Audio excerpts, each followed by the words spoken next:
This is a regular journal, and this is a living scrapbook.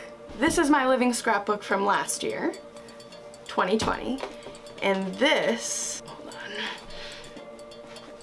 on, and this is my living scrapbook for 2021 so far.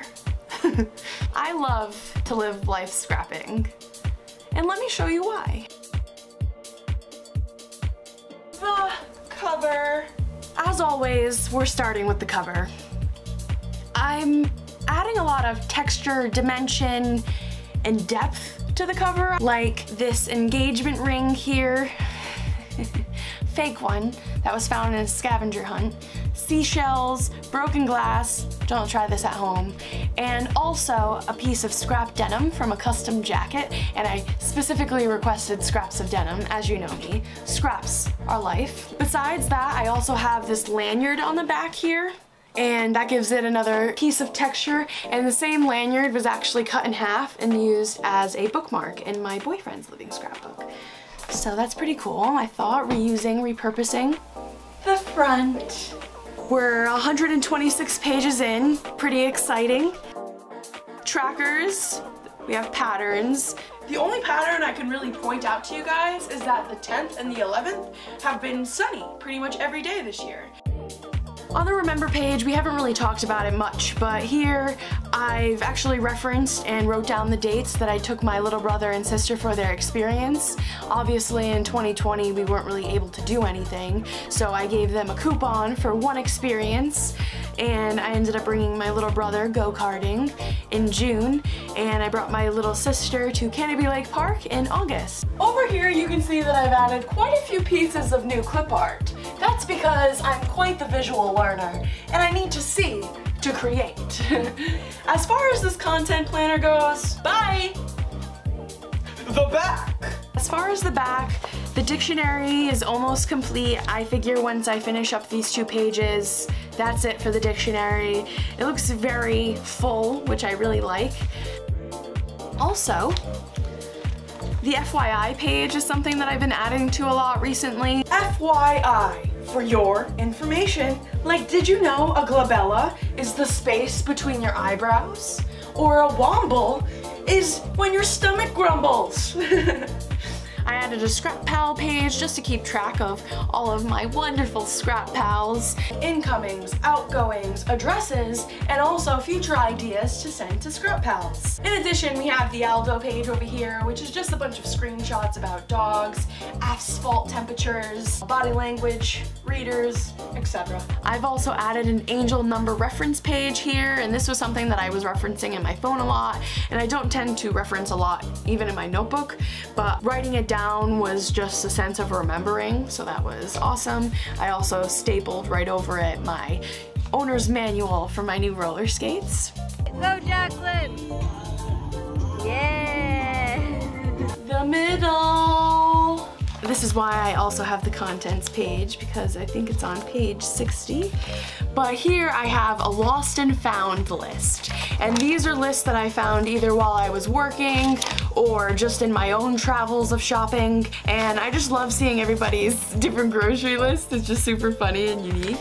In addition to random middle pages spread throughout, I also have a quotes page instead of a quotes box. And if you've been following along on this journey, you've noticed that every month, at the beginning of the month, I have a quotes section, and they've just been getting progressively larger and larger. So what I just decided to do was dedicate an entire page to quotes. I skipped right over the bucket list.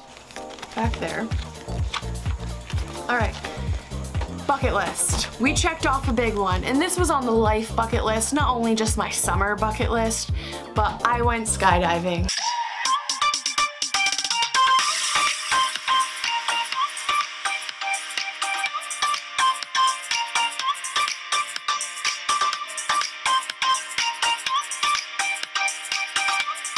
We also have a couple of things still yet to be checked off, but I still have a couple more weeks, so I'll keep you updated in the next video at the end of September if I end up managing to finish this bucket list. Now, back to August. We have the traditional layout I've been using all of 2021. I found that this has kept me pretty consistent in using this as a planner in addition to a living scrapbook, and I think that's a really important part to my living scrapbook, is that I use it as a daily planner in scheduling, as well as just like things that I find in life and things I receive, you know.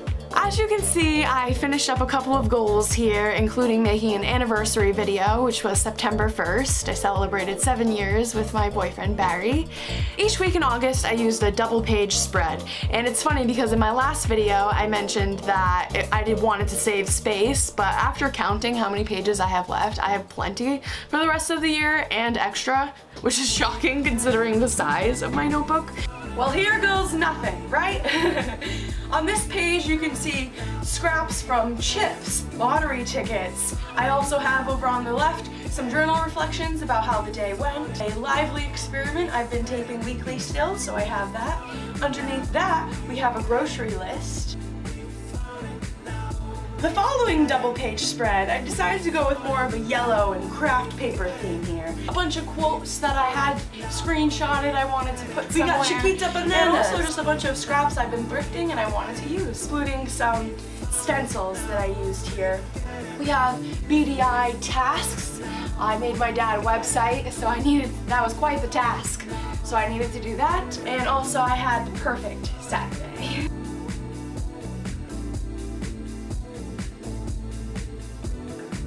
Shockingly, Canopy Lake Park had absolutely zero scraps for me to take home.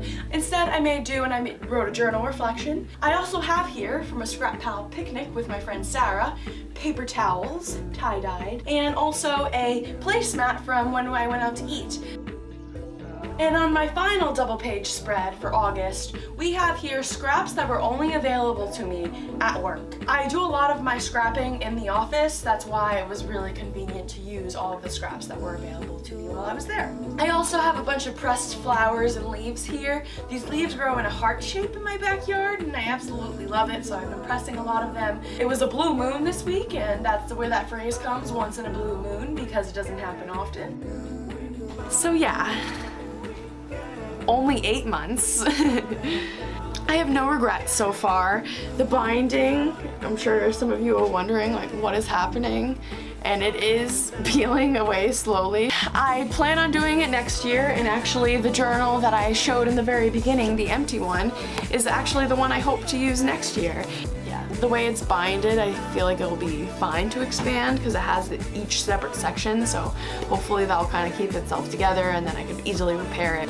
Anyway, I'm doing a lot of rambling. I had a Red Bull today. That's probably why.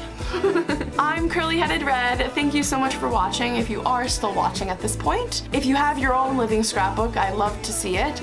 At Living Scrapbook on Instagram. Share it with us all. Give us some ideas. I'm always looking for more ideas to be inspired by, so please feel free. And yeah, that's the end of Scrapping Synopsis number 7. I'll see you next time.